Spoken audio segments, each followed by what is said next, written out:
Hey guys, welcome back to Sports Spectrum. We are excited to welcome Dalton Risner to the show today. Denver Broncos offensive lineman, number 66. I know he wishes he was playing in the Super Bowl this weekend, but he's hanging out with us today, and we get to talk sports, football, and his most important thing in his life, his faith. This will be a fun conversation. Dalton, welcome to Sports Spectrum, buddy. How are you?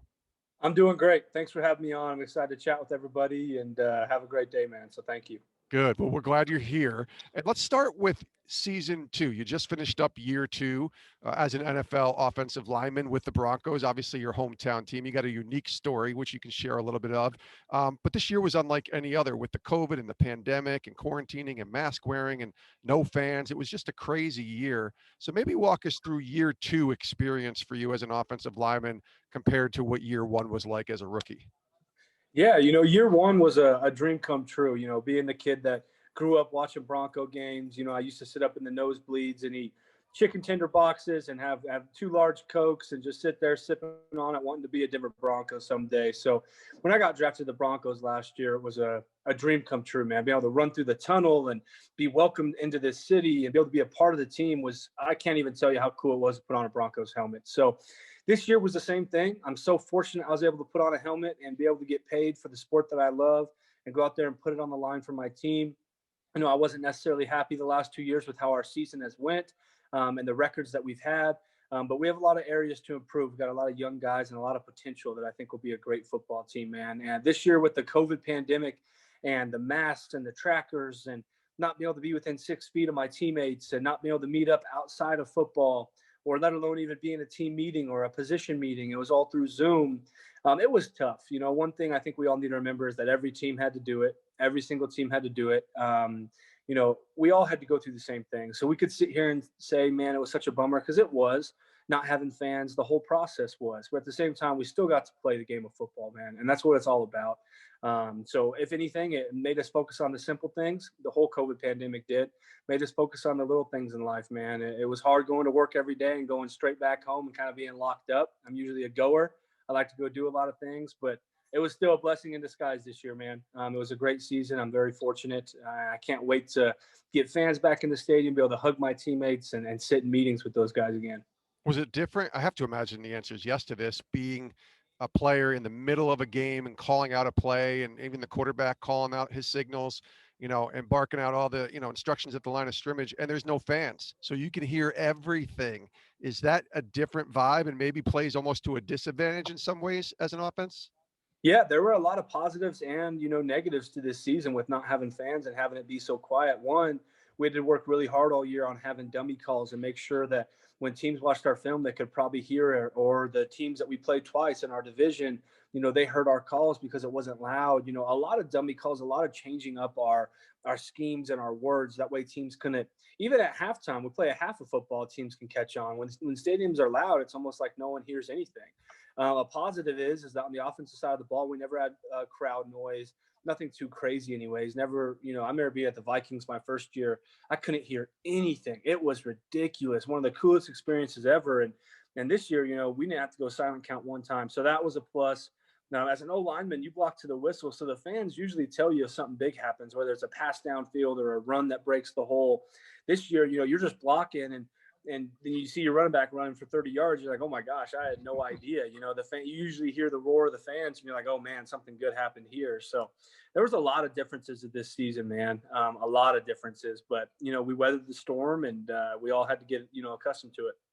The Super Bowl is Sunday, obviously. It's Tampa Bay against Kansas City, Super Bowl 55. We're doing this recording. I'm here in Tampa at Radio Row, and it's got your rivals, the Kansas City Chiefs, trying to play or win, I should say, a second straight Super Bowl.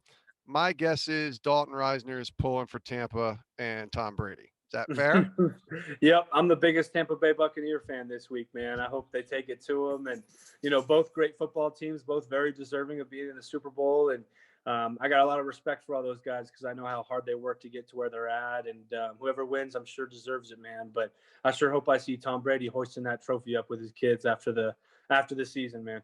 I feel like he's 43-year-old Tom Brady. Like you always have to preface him now with his age. And you were 5 years old when he came into the league, when you were just a little boy in Colorado growing up. And Then you get to face him this year, and I'm just wondering what that was like, because obviously he's on the offensive side of the ball, you're on the offensive side of the ball, so you're not actually, like, trying to rush him and sack him, but at the same time, you're on the field with Tom Brady, 43 years old. What was that like?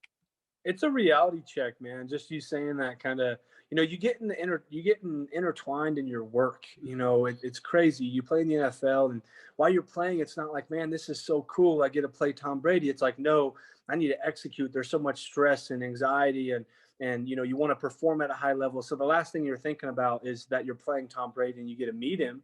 But when I reflect after the season and you ask that question, it's like, wow, like I really did grow up and watch Tom Brady all the time. I watched him win Super Bowls, and I really did play him this year. Like, why the heck did I not go up and give him a hug, man, or shake his hand? I'm just Yeah. I'm a competitive guy when it comes to work. It's work all season, so it's cool to look back in times like now where I have time to breathe and say, man, that's pretty unique. It's unreal, honestly. I can't even tell you. Words can't describe how cool it is. Dalton Risner is our guest here on Sports Spectrum from the Denver Broncos. Let's intersect the conversation with faith. Your love for Jesus, it's not hidden. If you just go to your Twitter page, you can see how much you love the Lord. It's very evident right there. So let's talk about that. Tell us about that faith and kind of maybe where it took shape for you and its importance in your life. Yeah, that's awesome. I love the question, man. I got scripture. You look anywhere on my body, I have, 15, 20 plus Bible verses I could recite every single one of them, man. And, I think one of the biggest things to remember is, I'm 6'5", 300 pounds. I did not work hard for that. No one can say they worked hard for that. I worked hard to maintain my body and my strength. And I worked extremely hard to get to where I'm at, and so many people helped me. But I can't forget that I was blessed with that size. Not everybody is blessed with that size. I didn't work hard for that. My parents aren't big. I was blessed with this, and I truly believe that I was given this size to go play NFL football. And I'm not down here to play football. That's not why God, He didn't bless me with this size to say, I want you to be a famous football player and be a rock star. I want you to be able to have one of the greatest microscopes in the world, in American football, professional football, kids looking up to you at the highest level, whether you're an offensive lineman or a quarterback. And I want you to use that to glorify me. 1 Peter 4:10, it talks about each of you should use whatever gift you have received to serve others as faithful stewards of God's grace in its various forms. And I feel like God blesses each and every one of us with some sort of gift, whether it's size, whether it's our brain and how smart we are, whether it's that we're able to talk, whatever it may be. And I think our duty down here on earth is to use that gift to glorify God. What gift did God give me, and how can I glorify Him each and every day? And I could talk for hours with you about this, but that's just what I truly believe is I don't want to use my platform to talk about my car and wear a big gold chain around my neck and say, look at how much money I make. I'd rather be on TV and parents saying, I want our kids to look at you as their role model. I'm never scared to talk about Jesus because that's what I believe in. I don't care if I have to talk to someone that doesn't believe, because that's one area where Christians get astray in this world is they say, I can't be friends with an atheist. I can't talk to someone that doesn't know Jesus. In fact, in my opinion, that's who you want to be friends with. That's who you want to help out. That's why we're down here, is to spread the word of God. I'm not down here to play a silly game of football with a leather ball. And that's what it is. Do I love it? And is it my favorite sport and a dream for me? Yes, but it's a silly sport compared to what we're actually down here to do. And it took me a while to figure out who Dalton Risner was. I've always been a Christian, grew up in a Christian family home, and believed that there was a God, and He had a son named Jesus. And that son named Jesus, He died on the cross for our sins. And we have a second chance at this life to glorify God and show Him what we are capable of. He created us. And I went to college and, started playing football and started getting really active in the community. And it all kind of started taking shape for me. I had a lot of bumpy roads in my faith in terms of finding out what it looked like to walk with God.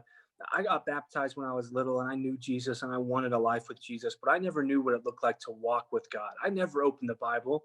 Shoot, I memorized verses growing up because they gave me free pizza. That's the simple of it, man. I got free pizza for every verse I remember, and you can guarantee I memorized 10 every week because I was going home with a lot of pizza.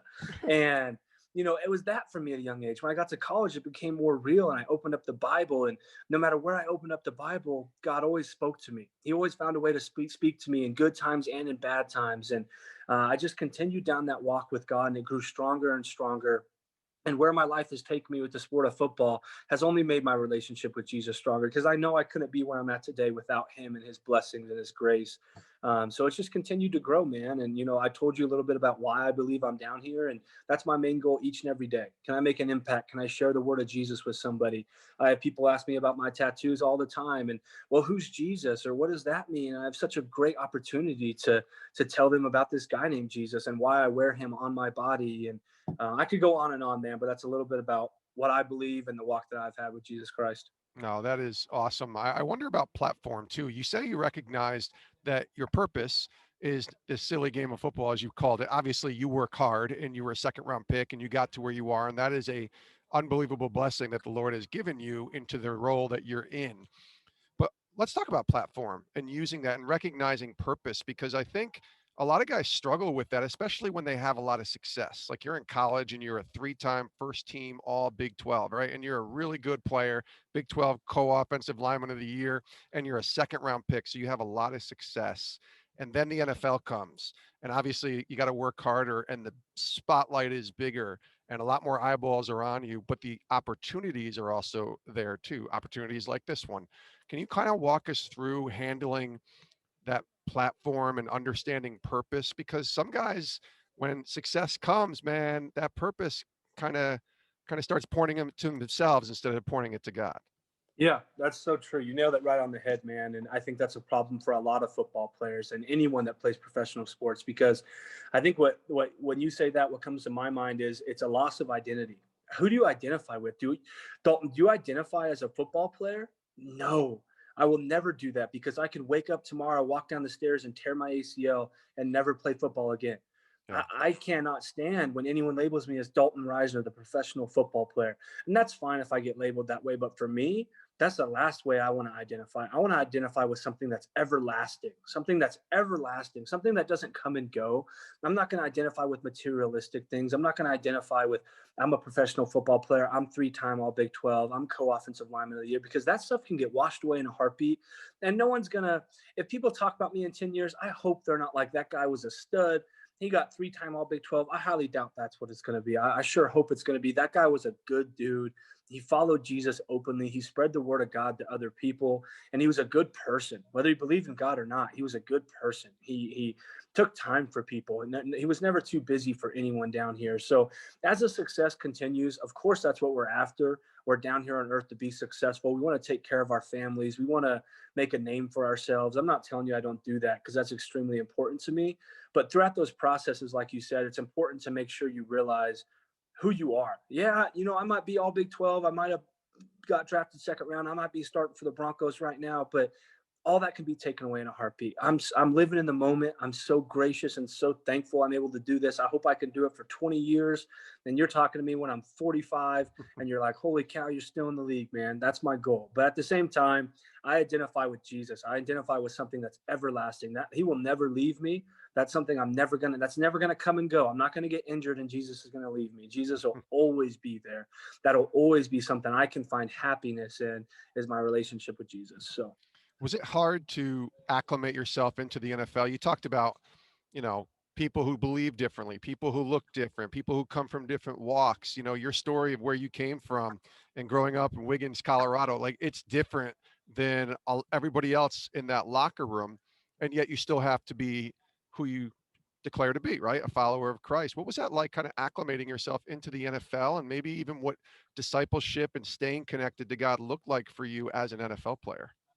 Yeah, it's a great question. Well, coming from where I come from, a town of 800 people, it might be 1,000 now, but you're not introduced to very much of the world at all. So when I went to Kansas State, people of different colors, people of different races, ethnicities, they had different beliefs than me. They talked different, and it was just so eye-opening for me, so beneficial for me to get around other people. And the way I was raised is that everyone's the same. We're all children of God down here on earth, no matter what we look like, talk like, shape, size, color, and all of it. We're all children of God. And that was something that was huge for me. And that's the awesome about the sport of football, is what a great opportunity to get to know guys from other countries and people that speak different languages than you, and they believe different things. And you can soak in all this information and get to know people better. It's tremendous, man. So when I showed up in the NFL, especially being a rookie, some of that's nerve wracking. Is it okay to talk about Jesus? Is it okay to be who Dalton Risner is? And the truth of the matter is that it's made up of such good guys, especially here at the Denver Broncos, that,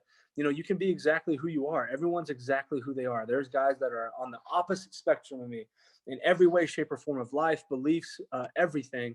And some of those guys are still some of my best friends. And it's remarkable. We have a team chaplain. We have opportunities to pray together. We pray together before every single game. I'd say almost the whole entire locker room is always in there praying together. It's really special, man. It was kind of something that you think about. Hey, when I get to the league, are we going to do that? Is that something that we can do? And that's just one part of the spectrum of multiple different things that go on in the league that you wonder, hey, is it okay to do that? Is it okay to do this? Can I talk about that? But one thing I know for sure is that it's okay to talk about Jesus. It's okay to be a believer openly. And I've never had any issues with that, man. It's been awesome getting to know my guys on the team and, know guys from so many different areas.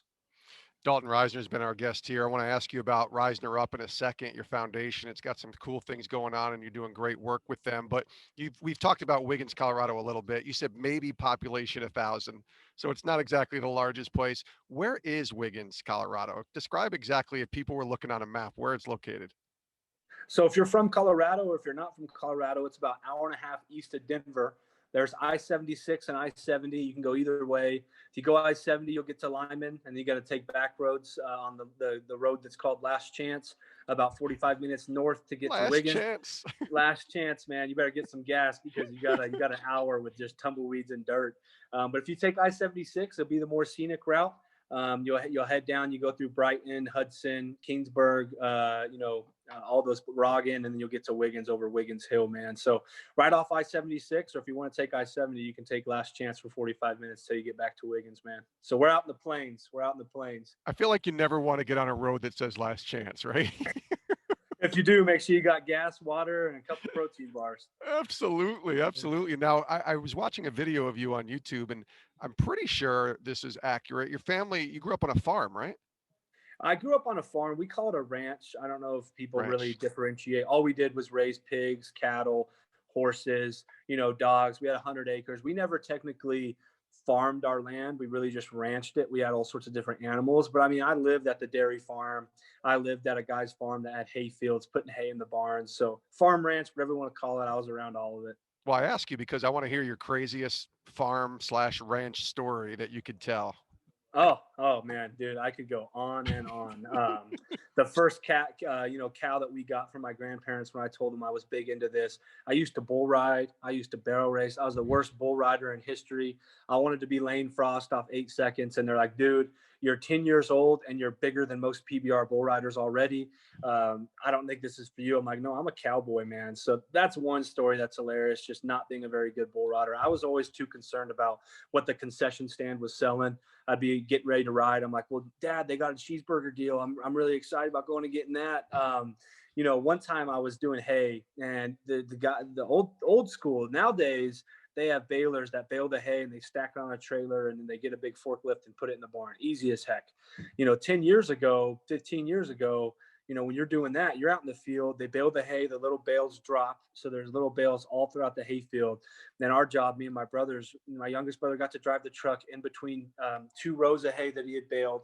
And one brother was on each side, grabbing the hay bale, walking next to the trailer, throwing it on the trailer. One guy was on top, stacking the bales perfectly to put them back in the barn. And then one time, we had stacked up a whole load. We're at the end of the day, hard day's work. We literally just load them up barn all dang day. Probably took 2 weeks to get all of his land hay in the barn, so it didn't get rained on. And one of the bales that I picked up had a rattlesnake sticking out of it. It was still alive. The rattlesnake got bailed into it. Its tail was sticking out, shaking. I was freaking out, man. Picked it up, threw it on. We heard the rattle. The snake was still alive somehow, tucked away inside of that baled hay with its tail sticking out. I'm sitting on the end of the trailer and we're going back. And the farmer I worked with always told me to never sit above the tires, because if you fell off, you'll get run over. Always need to sit on the very back of the trailer. So if you fall off, nothing bad happens. But I was being, a 15-year-old boy thinking I was cool. And sure enough, I fell off and a trailer full of hay ran right over both of my legs. And that's when I knew I should probably play football and give up bull riding when I didn't even have as much of a bruise on my legs from a trailer full of hay, man. That's right. You just start memorizing Bible verses and getting pizza, right? Yes, sir. Dalton, this has been great, my friend. I want to close with asking you about your foundation. It's called Risner Up, and it's risnerup.com is the website. Tell me about the foundation. Tell everybody who's listening what it's about, why you started it, because you're only 25 and in your second year, which I think is awesome that you said, listen, I don't know how long I'm going to be doing this, so let's get this foundation going now, and tell everybody about it and what its purpose is. Yeah, well, I really appreciate that. Something I'm proud of is that I started this in college. You see a lot of guys that get to the NFL, and let's be frank, a lot of their agents are like, well, it's a good look. You should probably start your foundation. Pretty much everyone in the league probably has a foundation, which I think is remarkable. That's really special. But one thing I take a lot of pride in is like, I started this thing my senior year of college. I've been doing so much community work throughout Manhattan that so many people were like, well, what are you doing? Like, are you going to do a foundation or what? And I'm like, I don't really know what a foundation is. I never even really thought about this, but I started to think, and I'm like, instead of just me doing all these, why wouldn't I start a foundation to empower other people? Not about getting donations to it. That's always great. It's always remarkable. I'm happy with that. But at the same time, it's a great way to empower other people to do these things too. It's a great way to document what you're doing to make other people be like, man, like I can make a difference too. I can help people out in this world too. So when I talk about the size I was blessed with and my story, that's exactly why I started the foundation. That's a way to glorify God. What a great way to give money back to people in this world that need it. And I really thought hard. A lot of people told me that it needed to have one set purpose, whether it was Make-A-Wish Foundation, helping the kids that have cancer, or Special Olympics.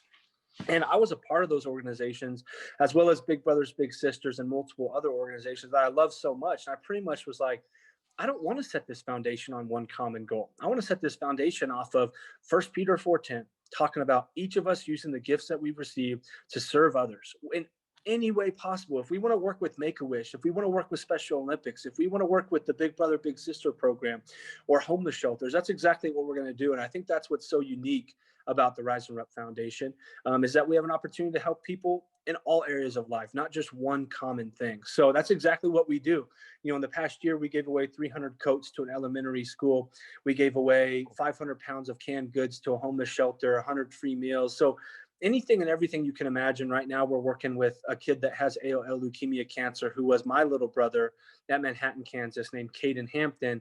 We're getting their family into a new home. And it's a blessing to have a 501c nonprofit organization to be able to give money back to help people that are in need. And that's exactly what the foundation is about. If anyone wants to check it out, risnerup.com. You can go check it out on the website. If you want to check it out on social media, we're on Facebook, Twitter, and Instagram at the Risner Up Foundation. It's pretty easy to find. You can check in, see what we're up to. You can donate on the foundation's website at risnerup.com as well.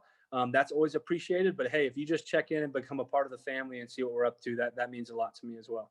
I love it. RisnerUp.com is the website. You can also follow Dalton on Twitter, Dalton_Risner66 on Twitter. And I love the Messiah Monday hashtags, my friend. I love when you do that and you get a verse out. That's intentional too, right? Another way to share the gospel.